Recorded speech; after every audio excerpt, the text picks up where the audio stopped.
Hello everyone.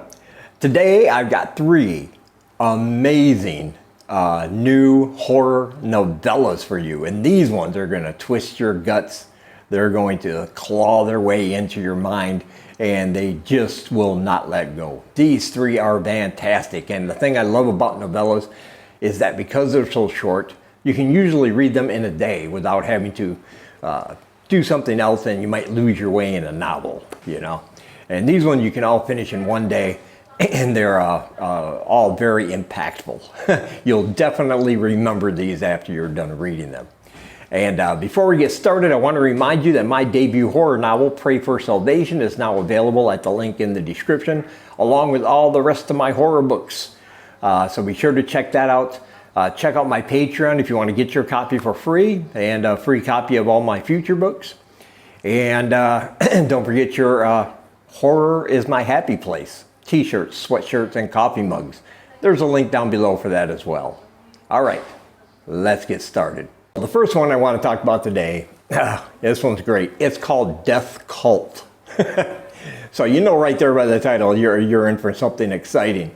The reason I love this one so much is because this has all those throwback 80s, nostalgic kind of grindhouse movie vibes, where everything is creepy and you just know it's leading to something bad. I had a lot of fun reading this one. This is about two guys. They just graduated from college, and they decide to go on a road trip across America before they settle down and begin their whole adult lives. You know, one last hurrah. They stay at a hotel one night, or a motel, and in the morning they're looking for a place to eat, and the owner of the motel, she tells them, hey, there's a diner in the town right up the road, but you don't want to go to that town. She basically tells them there's a death cult in that town, but they are hungry. Of course, they think it's just the locals trying to scare them with some legends of the area or something like that. And then they're going to get to the town, they're going to go into the diner, and they're going to meet some of the residents there, and they're going to find out that maybe they should have listened. Because you know how it is with these, with those old throwback movies, man. You got all these red flags popping up, but it's usually too late to do anything about them once you find yourself in that situation. And they're going to meet a man inside that diner, a very strange, odd man. And they decide they should probably just take that woman's advice and finish their meal and get out of town. Except they can't, because when they go out to leave, their vehicle won't start. They meet a young woman about their age who, coincidentally, was just passing through that same town the day before when her car didn't start. So she gives them the name of the tow truck driver in the repair shop where they can get it fixed. But they're going to have to stay in town while that's happening. Again, red flag after red flag after red flag. Eventually, though, they're going to find out that this death cult is very real. They are all going to be trapped in this underground labyrinth kind of place with all kinds of horrifying, bloody, gory things going on. There is an actual death cult, and the thing that this cult worships is just absolutely terrifying. And it is soon going to become a matter of survival. It's life or death, as they're trying to escape from this underground lair where their cult is, but they are outnumbered. There's something much more than just humans dressed up in robes down there floating around. And some of the things they see and some of the things they see others experience while they're down there, certainly nothing they want to happen to them. But this one is just fantastic, because will they survive? Will they not survive? You're going to have to read to find out. But it's got all the things I like, all the beats of the narrative that I like in that kind of old throwback story, you know. I had a lot of fun with this, as I said. I absolutely highly recommend it. And there is a link down below where you can pick up your copy. And next we have Sins of the Wronged. This is the new one by Daniel Lorne. I've reviewed some of his books on my channel before. This one comes out, I'm making this video on my birthday actually, July 30th, and this one comes out tomorrow. So there is a link down below, and you definitely need to pick up this copy, because just like with all of his previous works, he writes about things that are psychologically terrifying, mixed with this gory, supernatural kind of edge to it. But he writes it in such a way that it makes you think throughout the novella, like what is actually going on? Like watching one of those good whodunit movies, like, well, what is actually going on here? What's going to, at the end, what are we going to find out? Because you never quite know. And this is about a couple. They're not really a happy couple. The man has cheated on the woman since they've been together. But the woman still has hope in her heart that perhaps they can make it work. She tries to see all the good in this guy, even though it's obvious he's just a horn dog. You know, he just wants to go out there and do what he wants while still having his cake and eating it too. One of those kind of guys. And so this book does deal with that toxic masculinity type angle there.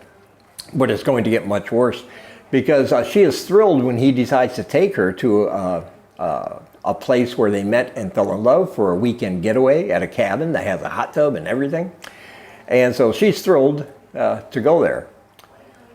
But something's going to happen. And there are some text messages on his phone that she notices when he's sleeping that suggests that he has been having this torrid affair with somebody named Scarlett. And in a fit of anger and rage, she texts Scarlett, posing as him, inviting her up to the cabin as well. Well, we're going to find out that Scarlett has very deep, dark secrets. There's a connection between our protagonist and this woman. And it's not going to end well for the man and others in that area. Trust me on that. But it's really the connection between these two women that for me was the most interesting part of the story, how they're connected and what that means. And Scarlett's story about being sexually assaulted and how it drove her to become this kind of alternate personality. But more horrifying is the thing she does to men once she gets them in her trap. And these two women are going to experience that together. And it is going to be, as you can guess, bloody and gory. So this is kind of a revenge tale, a tale of retribution. Well, again, like I said, dealing with toxic masculinity and sexual assault and all this other heavy kind of stuff. But still, even after you read this book, it's going to be one of those where you're like, did I actually read what I think I just read? Or is there more to this story? Because this author is great at giving you those endings that kind of let your imagination run wild, right? And letting you decide for yourself what's actually going on. And I absolutely love that. But this book, man, this will raise some goosebumps on your arm, trust me, because things are going to go from bad to much, much worse very quickly. Yeah, this one is great. Highly recommend it. No reason not to purchase it. And as I said, there is a link down below where you can pick up your copy through Amazon. And next we have The Verman Sleep. This one just came out about a week ago. This novella is creepy. It's the shortest one on the list, so it will not take you long to read. But this one will really raise some hackles on the back of your neck. Trust me on that. This is about a very disturbed man and serial killer. But he only targets pedophiles. So, you know, to him, there's nothing wrong with that.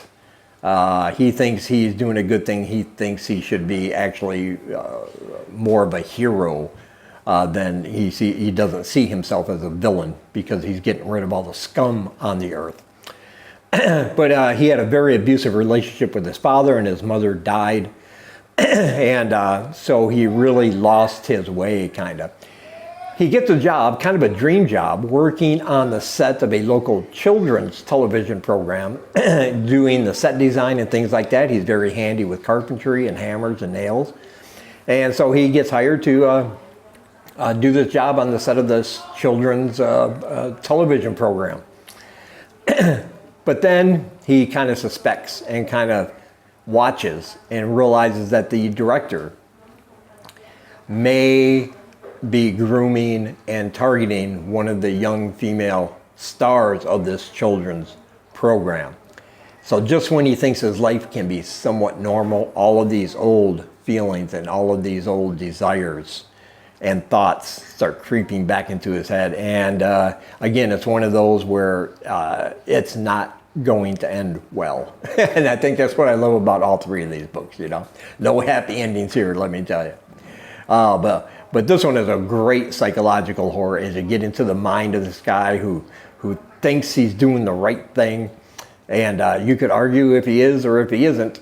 But the thing is, once he starts getting his life back on track, finds his dream job, all of a sudden he's pulled right back into that world. And bad, bloody things are going to happen, trust me. This one was fantastic. And of course, as always, I highly recommend it. And there's a link down below where you can pick up your copy. And as always, I want to say thank you for taking some of your time and spending it here with me.